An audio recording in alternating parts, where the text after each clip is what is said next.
जय श्री राम दोस्तों, स्वागत है आपका हमारे YouTube चैनल भक्ति की शक्ति ज्ञान के साथ में।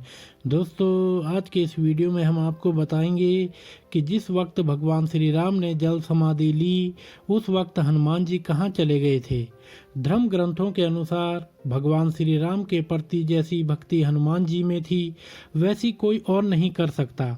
हनुमान जी का भगवान राम से कुछ ऐसा रिश्ता था कि वह क्षण भर भी उनसे दूर नहीं रह पाते थे। इसलिए लोगों के मन में यह जानने की काफ़ी उत्सुकता है कि जब भगवान श्री राम ने जल समाधि ली तो उनके प्रिय भक्त हनुमान जी उस वक्त कहाँ थे और उन्होंने उनके साथ जल समाधि क्यों नहीं ली। आइए जानते हैं क्या है यह कथा। भगवान राम स्वयं भगवान विष्णु का ही अवतार थे और उन्होंने धरती पर सत्य और धर्म की रक्षा के लिए जन्म लिया था। भगवान श्री राम ने धरती से दुष्टों का नाश और धर्म की स्थापना की। जब भगवान श्री राम अपने भाई लक्ष्मण और पत्नी सीता के साथ 14 वर्ष के वनवास पर गए थे तो वहां जंगलों में भी उन्होंने दुष्टों का संहार किया। इसी दौरान लंकापति रावण का वध कर माता सीता को उसके चंगुल से छुड़ाया। इसी दौरान उनकी मुलाकात अपने परम भक्त हनुमान से हुई। वनवास समाप्त होने के साथ ही हनुमान जी भी अपने भगवान श्री राम के साथ अयोध्या आ गए। श्री राम ने कई वर्षों तक अयोध्या में राज किया।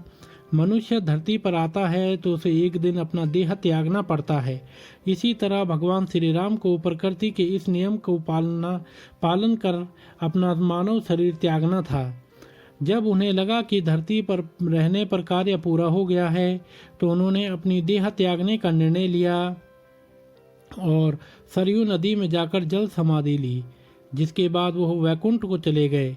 ऐसे में सवाल उठता है कि भगवान श्री राम ने जब जल समाधि ली तो हनुमान जी उस वक्त कहाँ थे।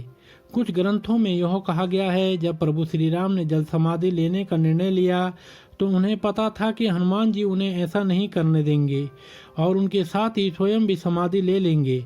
जबकि श्री राम चाहते थे कि हनुमान जी धरती पर ही रहें, इसलिए उन्होंने हनुमान जी को किसी अन्य कार्य में उलझाने के बारे में सोचा और उनसे महल के फर्श की दरार में अंगूठी खो जाने का बहाना बनाया। हनुमान जी अपने प्रभु श्री राम की अंगूठी ढूंढने में व्यस्त हो गए। हनुमान जी अंगूठी ढूंढते हुए नागलोक तक चले गए, जहां नागों के राजा वासुकी को अपने आने की वजह बताई।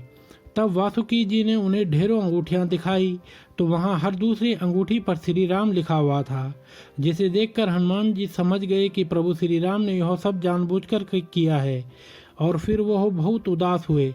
उन्हें उदास देखकर नागराज वासुकी ने समझाया कि भगवान श्री राम को यह संसार छोड़कर वैकुंठ जाना था और अब तक वह अपना शरीर त्याग चुके होंगे। यह सुनने के बाद हनुमान जी ने अयोध्या न लौटने का फैसला किया और किंग पुरुष चले गए। श्रीमद् भागवत में भी इस बात का जिक्र किया गया है कि हनुमान जी किंग पुरुष लोक में रहते हैं, जो कि स्वर्ग के ही समान है। इस लोक में गंधर्वों के समूह हमेशा भगवान श्री राम के गुणों का गान करते रहते हैं। हनुमान जी इस लोक के प्रमुख हैं। वे हमेशा भगवान राम के नामों में मग्न रहते हैं। इसके अलावा ब्रह्मा वैवर्त पुराण में भी इस बात का जिक्र किया गया है कि हनुमान जी किंग पुरुष लोक में रहते हैं। तो दोस्तों, अगर आपको यह वीडियो पसंद आई हो तो आप हमारे चैनल को लाइक, कमेंट, शेयर, सब्सक्राइब अवश्य करें और बेल आइकन दबाना ना भूलें, जिससे हमारी आने वाली सभी वीडियोस की नोटिफिकेशंस आप तक समय से पहुंचती रहेंगी। तो आप सभी मित्रों का बहुत बहुत धन्यवाद।